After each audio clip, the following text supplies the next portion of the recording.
స్వామి నమస్తే. నమస్తే స్వామి, శరణమయ్యప్ప. అందరికీ నమస్కారాలు. స్వామి, ఈ కూటమి ప్రభుత్వం రైతులకు వెన్నుపోటు పొడుస్తుంది అనేది జగన్మోహన్ రెడ్డి మాట్లాడుతున్న మాట, అది నిజమే అనుకోవాలంటారా?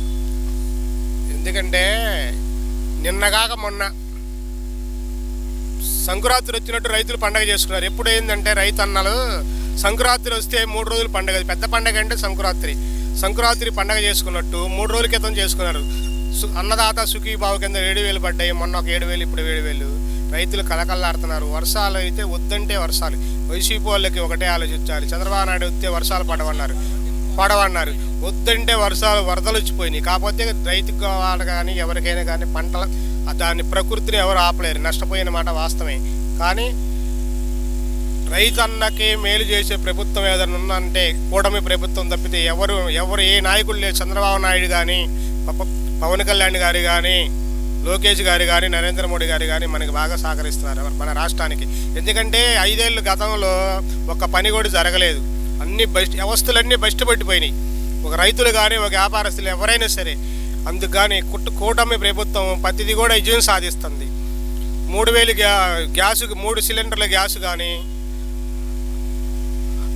పిల్లలకి తల్లికి వందనం కానీ, అన్ని ప్రతిదీ 6 గ్యారెంటీలు కూడా అసలు ఫ్రీ బస్ అయితే అసలు ఆడోళ్ళు పండగ రోజు పండగ, వాళ్ళు ఆడికి వెళ్ళాలన్నా పండగే.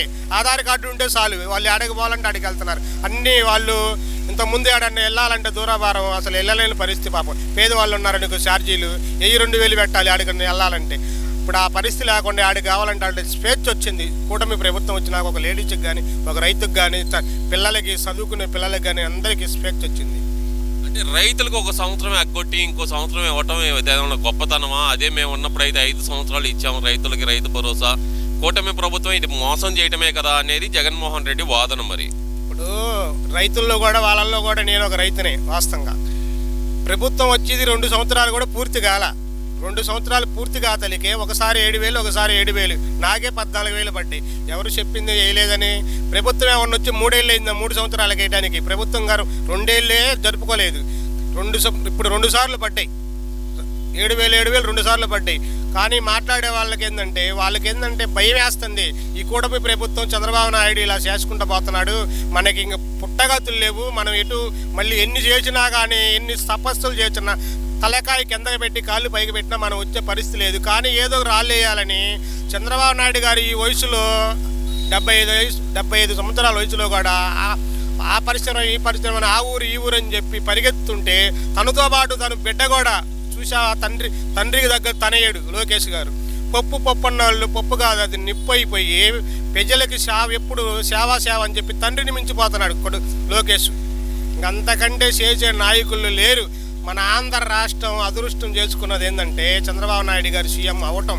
మళ్ళీ జగన్మోహన్ రెడ్డి గారిని సీఎం అయ్యిందంటే బస్టు బట్టి బీహార్లో ఎట్లా జరిగాయో బీహార్లకు అట్లా వెళ్ళాయి. ఇప్పుడు బీహార్లోనే మంచి కూటమి ప్రభుత్వాన్ని, ఎన్డీఏ కూటమిని కూడా ఎంచుకుంది. ఎందుకంటే ఆడ కూడా అసలు మనలాంటి వాళ్ళు వెళ్ళాలంటే జేబులు కొట్టి దొంగల పరిస్థితి, అలాంటి పరిస్థితి కూడా ఆడ కూడా మారిపోయింది.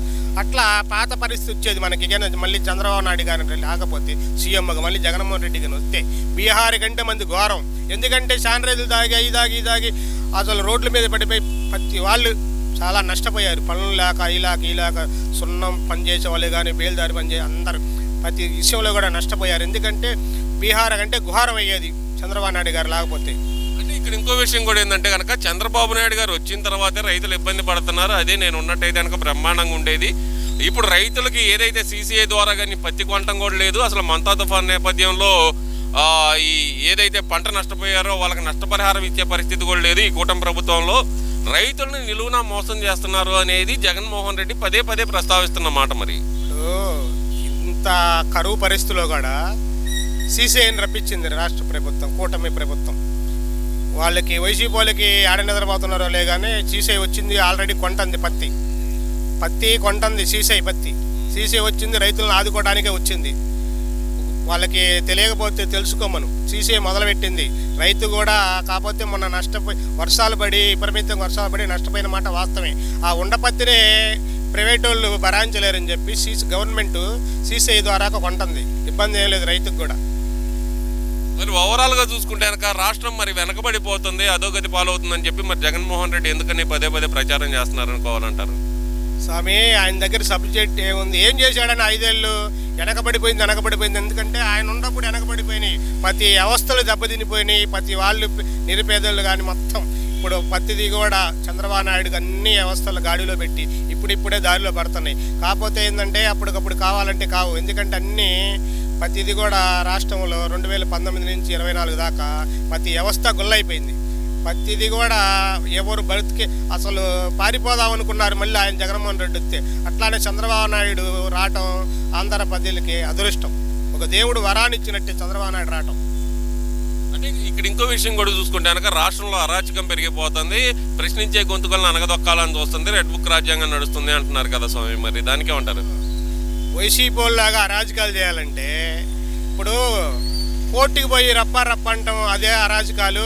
ప్రభుత్వాన్ని, కూటమి ప్రభుత్వం బాగా ప్రతి వ్యవస్థని శుభ్రంగా గాడిలో పెట్టి నడపడం అది ఘోరమా? కోర్టు కాడికి పోయి న్యాయస్థానం దగ్గరికి పోయి రప్పని అడిగిపోతున్నారు. ఎవరైనా రప్పని ఎవరైనా నరుగుతారు?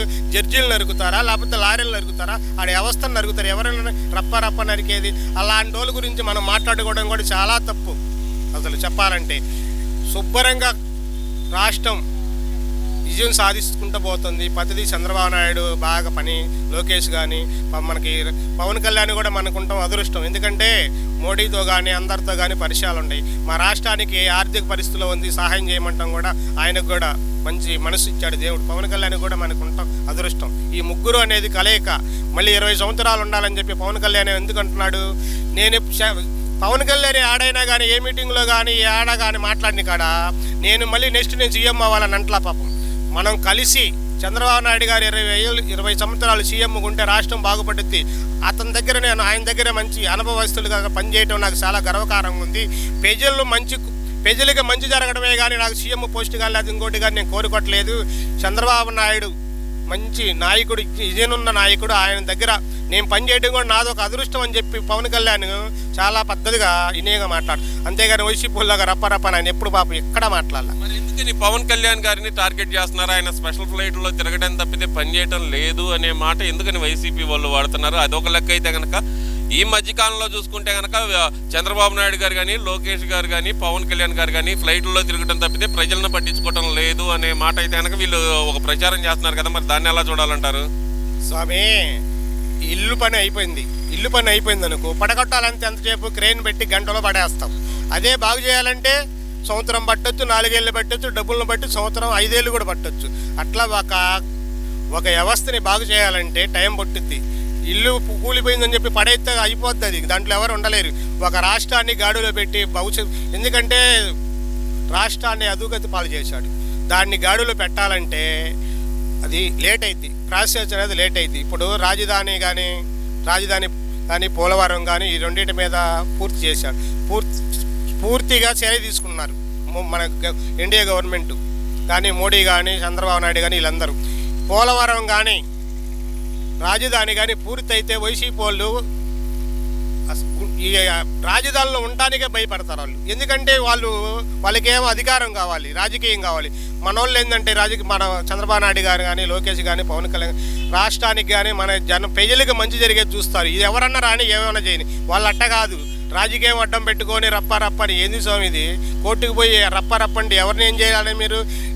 రప్పని జడ్జిని నరుకుతారా, లేకపోతే లాయర్లు నరుకుతారా? ఎవరిని ఆడ ఉండే వ్యవస్థల్ని అంటే భయపెట్టడానికి, వాళ్ళని కూడా భయపెడతారు. లాస్ట్కి ప్రజలను భయపెట్టి, వ్యవస్థలను భయపెట్టి ఇంక మీరు ఎవరు మిమ్మల్ని నమ్మే పరిస్థితి లేదు వాళ్ళని. ఇదంతా ఒక ఎత్తు అయినాక 2027లో నేను పాదయాత్ర చేస్తున్నాను, ఎవరు మొన్న పేరు నాని కానీ, అంబటి రాంబాబు కానీ వీళ్ళందరూ ప్రకటిస్తున్నారు కదా, 2027 చివరికల్లా జగన్మోహన్ రెడ్డి పాదయాత్ర ఉంటుంది, కాచుకోండి ఎవరు అడ్డొస్తారో చూస్తామంటున్నారు కదా స్వామి. ఇప్పుడు ఏదన్నా 4 ఓట్లు ఇంతకుముందన్న రాజశేఖర రెడ్డిని చూసి 4 ఓట్లు అని వేసేవాళ్ళు. ఇట్లా కాసుకోండి పోచుకోండి అంటే ఏం చేస్తారు మీరు? వచ్చి రప్ప అంటే జనం భయపడతారు. కానీ రాక్షసుడికి ఎవరైనా ఓట్లు వేస్తారా? మంచోడికి ఓట్లు వేస్తారా? ఇప్పుడు దేవుడి గుడికి పోయావనుకో, దేవుడిని నమస్కారం చేసుకుంటావు, రాక్షసుని కాదు. అట్లానే మంచి పరిపాలన ఇచ్చేవాళ్ళకి 2027 కాదు, నువ్వు పాదయాత్ర చేయి, నువ్వు తపస్సు చేయి. నీ జీవితం 2019 అదైనా రాజశేఖర రెడ్డిని చూసి ఇది మంచి కార్యక్రమాలు 2 చేశాడు కాబట్టి ఆయన కూడా ఒక రాజశేఖర రెడ్డిని చూశాడు బిడ్డగా. అంతేగాని నీ జీవితంలో ఇంకా నువ్వు బతికున్నాను చెప్పి సీఎం అవ్వటం కళ. నువ్వు ఇంకనైనా మర్చిపోయి 4 మంచి పనులు చేయటం నేర్చుకోదు. దేవుడన్నా నీకు కనికరిస్తాడు. జనం ఎటు నేను చీకొట్టి పంపించారు. 11 సీట్లు వచ్చినాక నీకు సిగ్గులేక రప్ప ఏంది స్వామి ఇది? తప్పుడు ప్రచారాలు చేయకుండా మంచిగా చేసే వాళ్ళని సహకరించకపోయిన మీద మెదకొండండి. చెడగొట్టగాకు, ప్రజలకి మంచి జరిగే పనులు చెడగొట్టగాకు దయచేసి జగన్మోహన్ రెడ్డి. మరి ఓవరాల్గా ఏం చెప్తారు స్వామి? జగన్మోహన్ రెడ్డి మరి రైతుల గురించి కానీ మధ్యకాలంలో పదే మాట్లాడుతున్నాడు కదా, మరి గత 5 సంవత్సరాలు ఎందుకని రైతుల గురించి పట్టించుకోలేకపోయారంటారు? ఎందుకంటే పంట నష్టం జరిగినప్పుడు కూడా స్టేజ్లు వేసుకొని ఆయన పరామర్శ చేసింది చూసాం మనం. అప్పుడు లేనిది ఇప్పుడు రైతుల మీద ప్రేమ ఎందుకు వచ్చింది అనుకోవచ్చు అంటారు? ఇప్పుడు వర్షాలు కనీసం 1 రోజులు తీరికలాగపడి కనీసం వాళ్ళకి పులిహార పట్లాలు కానీ ఇడ్లీ పట్లాలు కానీ ఎక్కడైనా ఒక జగన్మోహన్ రెడ్డి కానీ వాళ్ళ ఓడిపోయిన నాయకులు కానీ వాళ్ళ వ్యవస్థ ఎవరన్నా పంచారా? ఎక్కడా సహాయం చేయనోడు. ఇప్పుడు ఆపదలో ఉన్నప్పుడు ఆకలి అయ్యేటప్పుడు అన్నం పెట్టే బదులు 2 ఇడ్లీ పెడితే దేవుడు అంటారు.